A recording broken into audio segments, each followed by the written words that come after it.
Hello, I'm Mike Sullivan. Thanks for joining us today on mo.com, where we feature small business owners and entrepreneurs and then bring you hints, tips, insights, and perspectives on what it takes to be successful. Joining us today is Troy Henikoff. Troy is a seasoned entrepreneur who's built many successful startups from the ground up.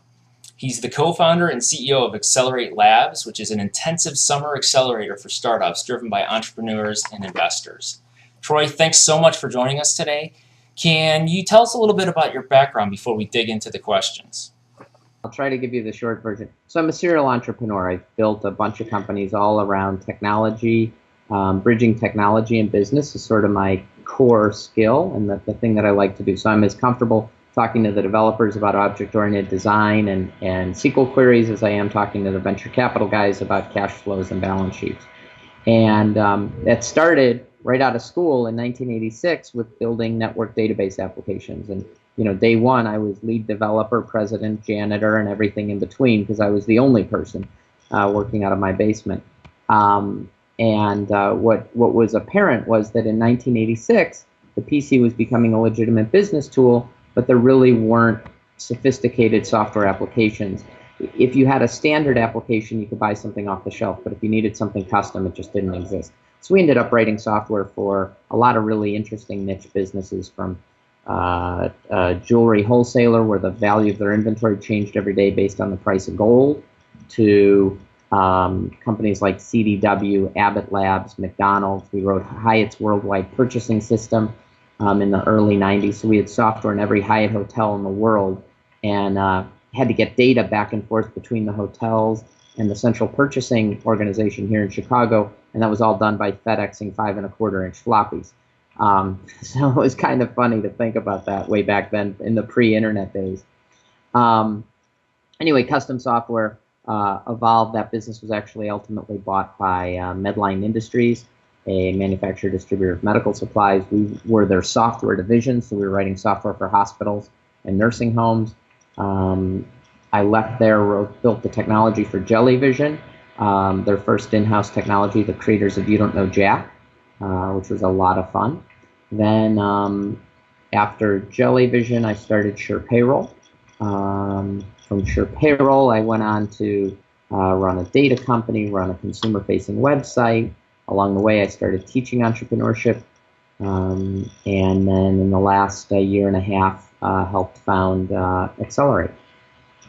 So Excelerate is based in Chicago, but tell me, what exactly is Excelerate?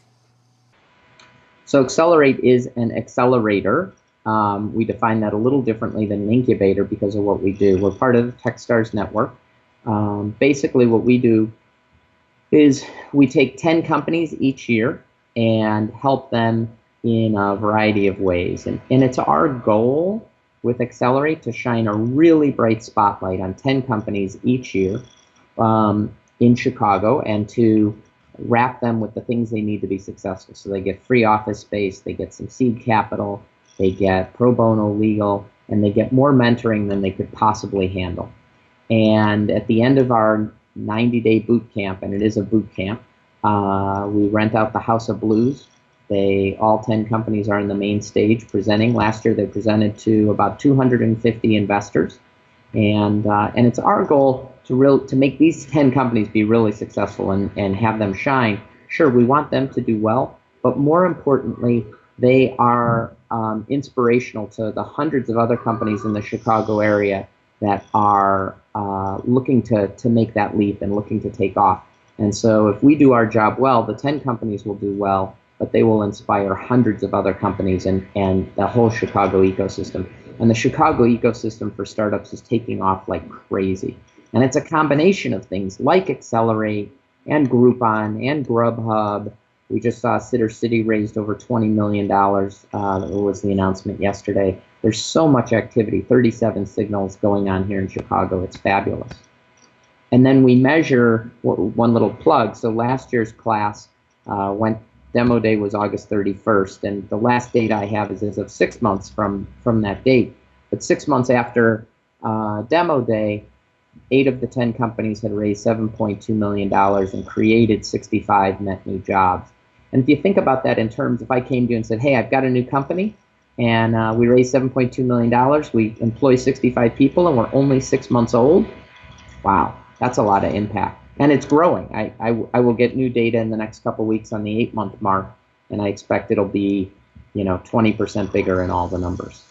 This is an incredible opportunity that I'm sure businesses are just jumping at. It's got to be difficult. Tell me how you go through the selection process. How do you choose which startups to pull in and to mentor? Selecting the companies is one of the most important things that we do and one of the most difficult things that we do. So we have hundreds and hundreds of applications each year, and we don't have a lot of time. We have to do this in like 3 weeks time period from the time the applications and submissions close until we have to let the companies know, because many of these companies are people coming, some are coming from out of state. We've had lots of applications from out of the country. We haven't had anybody actually in the program from out of the country yet, but we hope to. And they have to quit their day jobs and move. So it's not easy to do it in the short period of time required. So this year we had 3 different people who read all of the applications, so hundreds of applications. They turned that around in less than a week. And if you think about what it would take to read a few hundred applications, that's a lot of time. They narrowed it down to roughly 75 that they recommended. Then I went through those 75 and looked at not just the applications, but the websites, the LinkedIn profiles, really dug in. If you're reading 300 applications, you only have time to spend 5 minutes on an application, if you do the math. So I probably spent 20, 25 minutes on each application of those 75, and we selected about 50 that we wanted to bring in for interviews. And those 50 we brought in for interviews.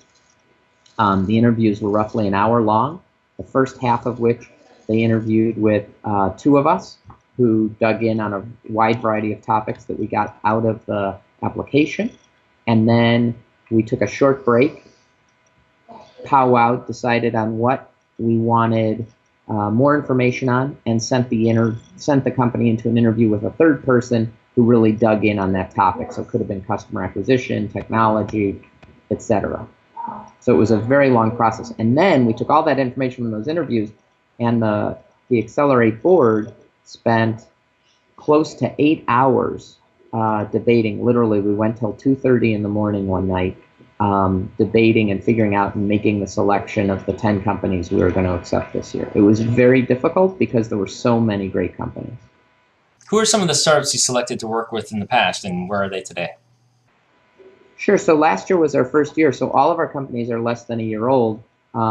There certainly are a few that have done very well and gotten a lot of press out of last year's class. So whether it's EduLender, which is basically, think of them as Lending Tree for the student loan market, giving you transparent information about student loans. Give Forward has done some wonderful stuff in providing medical fundraising sites to people in need. TapMe is very interesting in that they are a platform for advertising within games and making the advertising not be disruptive, like banner ads that disrupt your play, but making them an integral part of the play. Those are just 3 that have gotten a bunch of press lately, but there are many, many more. Of the 10, 9 of them are still operating, and all 9 are doing really well. That's interesting because Give Forward was actually an early interview we did a while back, and a great business with a great cause. So what made you decide to get involved with and co-create an accelerator in Chicago? I've been teaching entrepreneurship at Northwestern for the last 7 years, and some students from the class of 2008 had a really cool idea around music and the internet called Next Big Sound. And they worked on it for a while. They built their business plan in class. It was very compelling. They had some interest from some angel investors. They raised a small, tiny amount of angel, and they worked on it for about a year. And they really had trouble, and they weren't quite getting it off the ground, and their existing model wasn't working, and they were on the verge of giving up, honestly. And then they got accepted into Techstars for the summer of 2009. And they went down to Boulder, and they participated in the Techstars program. And I've been a mentor of theirs for a long time, so I was talking to them through the process. I went to Boulder for demo day, and I was blown away by what happened. First of all, they changed their business model. They pivoted to a much more relevant business model. They're now basically ComScore for the online music industry and doing really, really well, by the way. They had an awesome presentation in the Boulder Theater there in August, and they were asking for $350,000 for their next year's worth of operation. They actually had a line of investors who wanted to invest and ended up raising over $1 million and turning people away. So having seen that experience, that was really cool personally. And then the other thing that resonated was in 2009, Boulder had 10 companies, and Techstars had just opened Boston as their second city, and they had 9 companies. Of those 19 companies, 5 of them were from Chicago. And that gave me pause. Chicago represents less than 1% of the US population, yet we had over 25% of the Techstars population. How cool is that? Until you realize that those companies leave Chicago and don't come back for the most part. So my guys from the Next Big Sound, who I'm still in touch with, I made an investment in, I continue to work with, they're awesome, but they're in Boulder, and we lost them. And so it was that evening after the Techstars event that a handful of us from Chicago were sitting around a table in Boulder having dinner, drinking beers, and said, we have to do this in Chicago. And so we got together and started figuring out what it would take and who could do it. And with a lot of effort over the fall and winter, we decided to launch Excelerate. We officially made the announcement in the winter of 2010, so like January, February. Collected applications February, March, ran the program last summer, had a great summer, 10 great companies, and now we're doing it again, and we're here to stay. You've built several successful businesses from the ground up. You work with these new entrepreneurs and startup companies through Excelerate. You teach entrepreneurship at Northwestern. You seem to have a pretty good perspective. Tell me, what does it take to be a successful entrepreneur? I actually think there's a combination of things. So there's always been debate about whether entrepreneurs are taught or born, and my answer is both. So I think there's some inherent qualities of the personalities of successful entrepreneurs. Things like being tenacious, being comfortable with uncertainty, being willing to take some risk. If you don't have those innate qualities, and those are personality traits, it's going to be really difficult for you to be an entrepreneur. But there also are a lot of skills that can be taught. So if you think about the language of entrepreneurship, the language of raising money, you need to understand a balance sheet. You need to understand an income statement, customer acquisition cost, lifetime value. There are all of these things, SEM, SEO. There are lots of skills, hard skills that can be taught. And so I think that when you take someone who has the inherent qualities of an entrepreneur, tenacious, problem solving, comfortable with uncertainty, and you give them access to the tools, the skills that they need in order to speak the language and to be a successful entrepreneur. You put those two things together, add in a great business model, and you have something that's really, really exciting and unstoppable. What advice do you have for small business owners and entrepreneurs that are looking for funding, looking for investors? In terms of seeking investors and getting funding, the very best thing you can do is to have traction, particularly in your customer base and eyeballs and things. If you have traction in your revenue model, even better. The best position to be in is to not need the money. That's when they're all coming after you. If you wait till it's too late and you've dug a hole for yourself, it's a difficult place to be.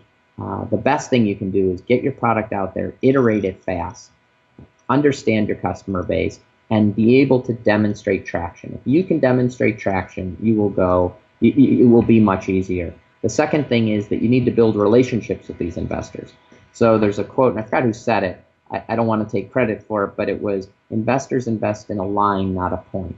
And what that means is, if you think about it, if this is a point in time and an investor sees you here, it's really hard to decide if they're going to invest. Are you on the way up, on the way down? But if they know you for a while and they see you up here, now they see a trend line. And it's that trend line that is going to cause them to want to invest. So even if you're not doing very well today, that's actually really good, because you'll be doing a lot better and you'll have a steep trend line when you come back and meet with them in 3 more months or in 6 more months. And it's that trend that investors want to see, that you're getting traction, you're heading in the right direction. I want to be a part of that direction. So build those relationships early and recognize that it takes time and it's about relationships. Troy, I look forward to hearing more about Excelerate and the businesses that come out of it. It was great talking to you. Thank you. You too. Take care.